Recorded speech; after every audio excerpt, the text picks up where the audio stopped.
আমার স্বরচিত একটি কবিতা আপনাদের পাঠ করে শোনাচ্ছি। কবিতাটির নাম সমস্যাবলীর প্রাঞ্জল ব্যাখ্যায় এই পৃথিবী। কবি দিলীপ কুমার মণ্ডল। দয়া করে আপনারা আমার ভিডিওগুলিতে অবশ্যই সাবস্ক্রাইব করে দেবেন। এটা আপনাদের কাছে আমার বিশেষ অনুরোধ। দেখো, কোটি কোটি মানুষের ভিতর আছে কেউ বা সভ্য, কেউ বা অসভ্য বর্বর। কত যে অঘটন ঘটিছে দিনের পর, চোখ খুলিলেই চাঞ্চল্যকর অতি ভয়াবহ বহু খবর।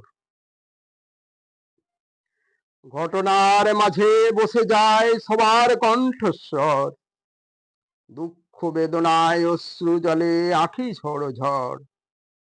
সর্বহারা ক্ষীণ আশা ত্রাসে যে থর থর, তুষের অনলের মতো জ্বালায় পোড়ায় অন্তর। জীবন যৌবন করিছে লুট, কারে দেয় কবর। ফেলিছে মারিয়া কত জনে কত নানান খবর। মারাত্মক ঘটনা ঘটিছে বছরের পর বছর। কত যে অঘটন দৃশ্য কাটিছে পর পর, ভেঙে দেয় কত মায়ের শঙ্খ চুরি দস্যুর দল।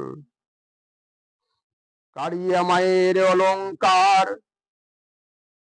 পড়াই লোহার শিকল। প্রজ্বলিত এক অগ্নিশিখা মায়ের বক্ষ স্থল। রক্তে ভেজায় মায়ের স্নেহের আঁচল। সহস্র ভাবনা অতিত্ব কামনা ভয়ে কাঁপি। সমস্যাবলীর প্রাঞ্জল্য ব্যাখ্যা এই পৃথিবী।